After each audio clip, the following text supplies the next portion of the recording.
So for a long time, I have received messages from men who have been thinking about giving up. And in a recent conversation with a buddy, he said, what do you say to guys that are really thinking about giving up, whether they're thinking about giving up a career, a job, a relationship, or they're really at the end of their rope and they're thinking about just giving up altogether. And I said, this is a tough one because I get messages all the time from men who are really struggling and who say that they're kind of at the end of their rope. And so I wanted to create a little video that was for any man that feels like he's at the end of what's possible. And I hope that you share this with any man that you know or you think is struggling, that is thinking about giving up and sort of throwing in the towel. And this isn't really a plea for you as a man if you're watching this and you feel like you're at the end, and you feel like it's like you want to give up. This isn't really a plea or a bargain to try and get you to stay. It's not even really a motivational speech or video to try and convince you that life is worth living or anything as cliche as that. If anything, it's more of a reminder that you might have more choice in life than you think.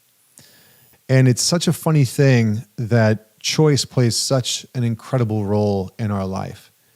And it's almost like the more mentally healthy we are, the more flexible we are within our psychology and our mindset. But I think that flexibility comes with being able to feel like we can choose. And I think I see so many men who have their kids taken away from them and they didn't have a choice in it, or the marriage ends and they didn't have a choice in it, or their girlfriend or their partner decides to abort a child that they really want and they didn't have a choice in it. They get fired from their job and they didn't have a choice in it, or something happens externally and causes their business to collapse and they didn't have a choice in it. And I see so many men personalizing this in a way where it's almost like I should have been able to do something about that. And my inability to do something about that means that there's either something wrong with me, or the only way for me to re-empower myself is to take back some last vestige of choice, some last remaining hint of being able to take matters into my own hands. I'm reminded of Nietzsche, who had this notion that your suffering is really the kind of forge of your becoming.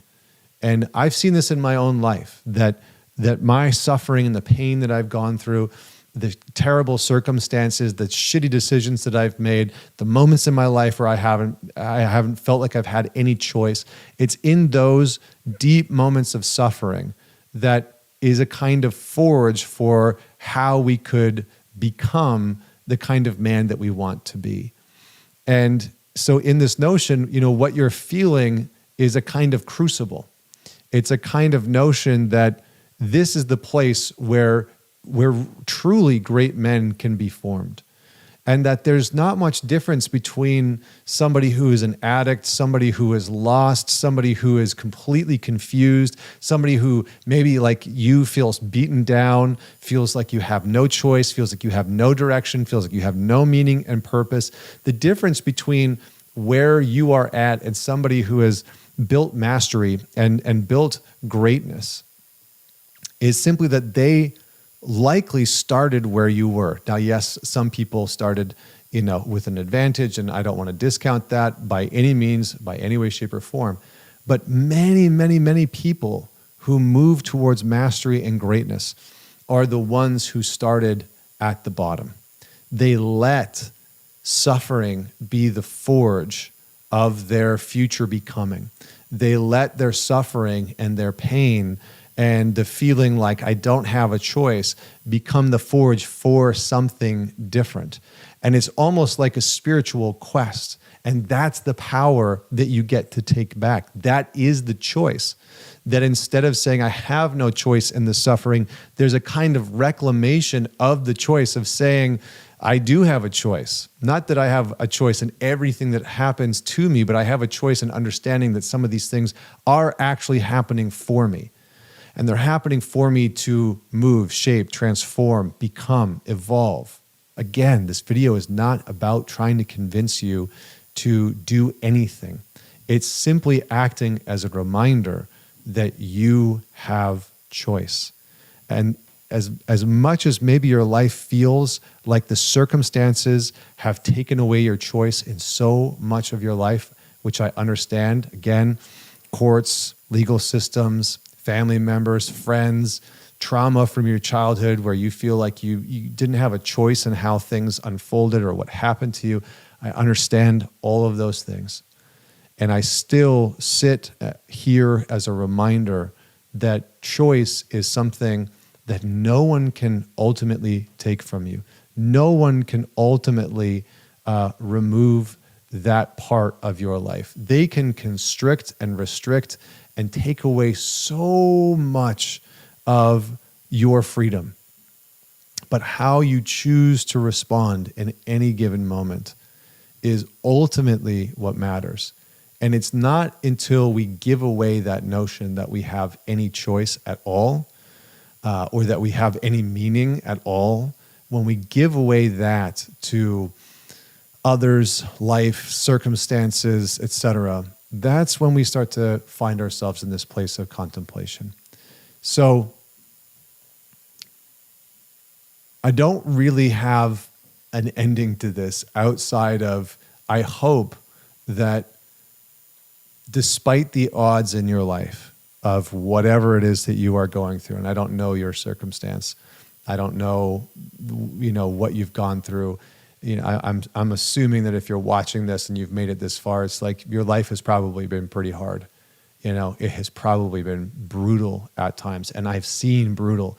I've worked with some men who, like their lives have just been absolutely brutal, and it breaks my heart when I hear their stories, and I hold that with them and for them. But this is just me saying, you have choice.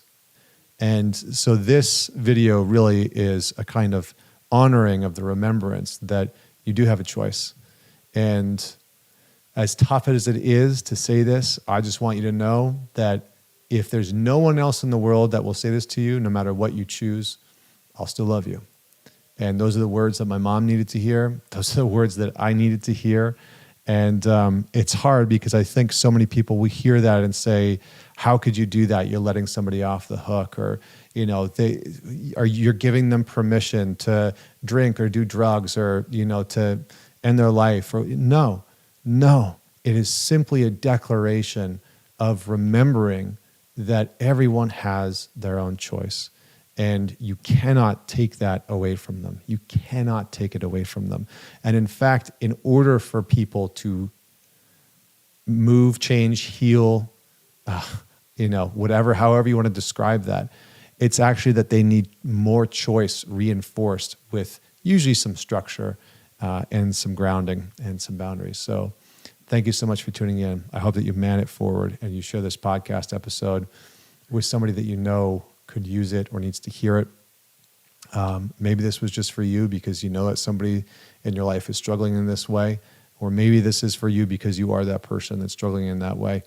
And I hope that something in this video, I hope that you found something in this video that was useful and meaningful, because I know that so many men who are considering calling it quits feel useless. And so I hope that you found something useful in this video. Take care.